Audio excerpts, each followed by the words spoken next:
Yo, what's up guys, Cool Scooter here, bringing you the second installment of my how-to series for weapons, equipment, and other stuff in the Black Ops 3 multiplayer stuff.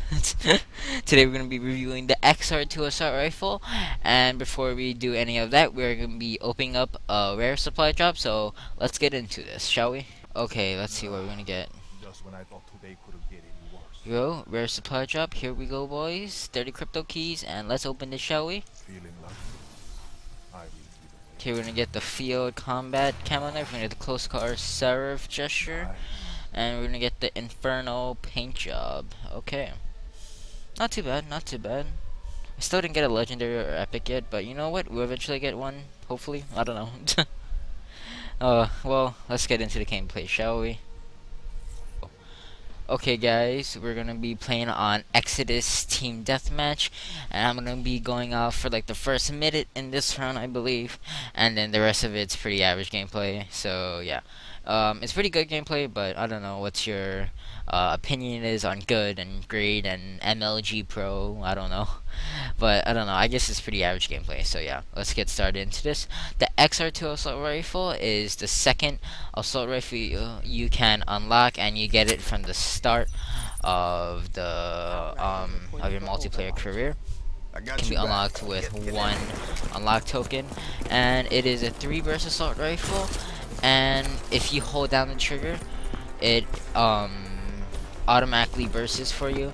So if you hold down the trigger, you don't have to individually pull it for each burst. You can just hold it down and it will burst for you. Well, it can burst the whole mag instead of you pulling the trigger each time to set off one burst. Now, what is unique about this XR-2 assault rifle, or what is comparison to is the SWAT 556 in Black Ops 3. Now the SWAT 556 was a very mediocre assault rifle with a very good trait, and then the rest of it was pretty average. Now the one thing it could do is 3-shot almost any distance besides long range, which is very helpful, especially if the player slash user has really good accuracy, or at least decent accuracy, and can hit a burst on one person. Now, with this assault rifle, there is extremely long burst delay of what I believe is around a quarter to maybe 1/3 of a second between each burst, and in Call of Duty each millisecond counts, especially it's running into 60 FPS now, or what I believe is 60 FPS hopefully. So yeah, the XR-2 can also just has the same traits as the SWAT 556. It can burst, it can one burst enemies between short, medium, and medium to long range. Long range you'll take around maybe 4 to 4 shots, but that is considering you hit all your shots in one burst. Now, the damage on this rifle is really good. The range on it is pretty decent comparing to all the others. Back to the damage, it is mostly on par with the Man of War. So whenever you'll get a 4-shot with the Man of War, you will get basically the same thing with the XR-2, except yeah, the Man of War is fully automatic, but it has this little slow rate of fire, while the XR-2 is a burst assault rifle, but it has a higher RPM though. Now, recommendations on this, recommended playstyles, I recommend to be very conservative with this weapon. I am playing somewhat aggressively with this loadout because this is my more aggressive and then just get into people's faces loadout. It consists of it will be on the top right too, but I'm just gonna read it to you. The reflex sight, obstacle sights are actually just preference, so I just use the reflex. I use foregrip, quickdraw, and stock.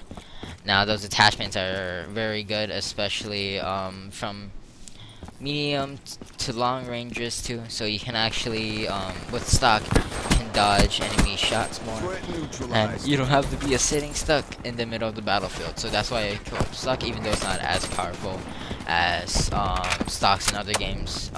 For example, Black Ops 2 adjustable stock and Advanced Warfare stock. So yeah. Now the XR-2, if there's one thing that is, well, somewhat weird for me, is that the XR-2 has a weird foregrip mechanism, because it doesn't really matter of the foregrip. It's more on personal preference, and why I say personal preference is more of the visual recoil than the actual recoil produced on the weapon.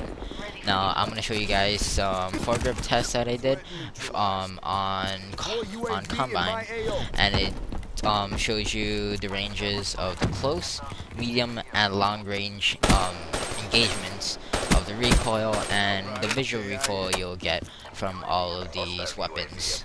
So I'll play that right now.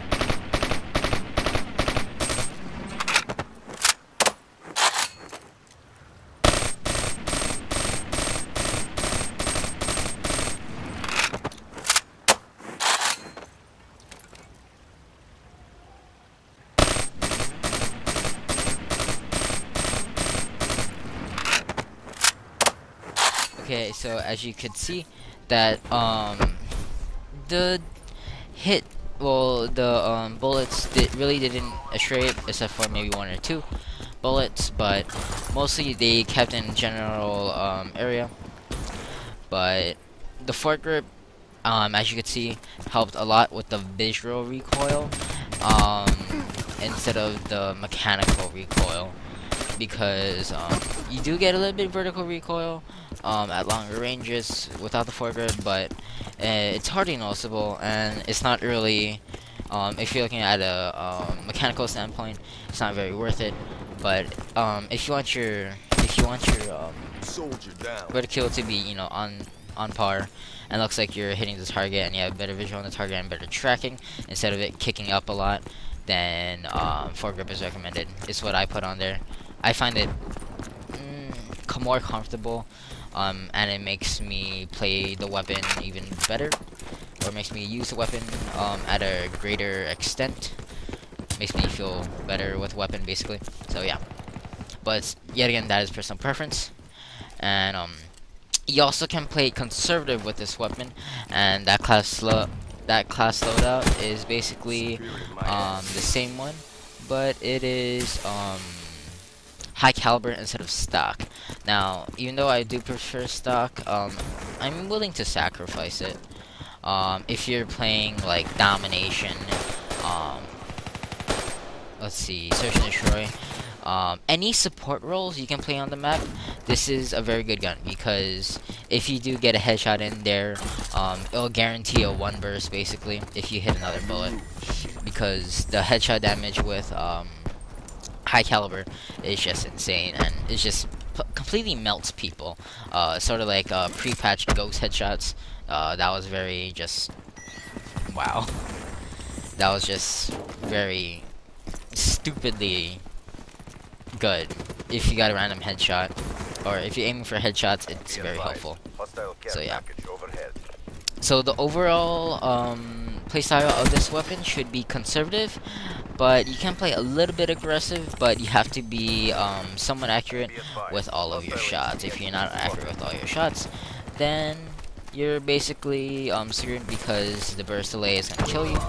So yeah, that's all I really have to say about this weapon, and I'll leave you guys to the rest of the footage in this video. And please don't forget to like, comment, subscribe, Constructive criticism is always appreciated, and I'll see you guys in my next episode. Goodbye.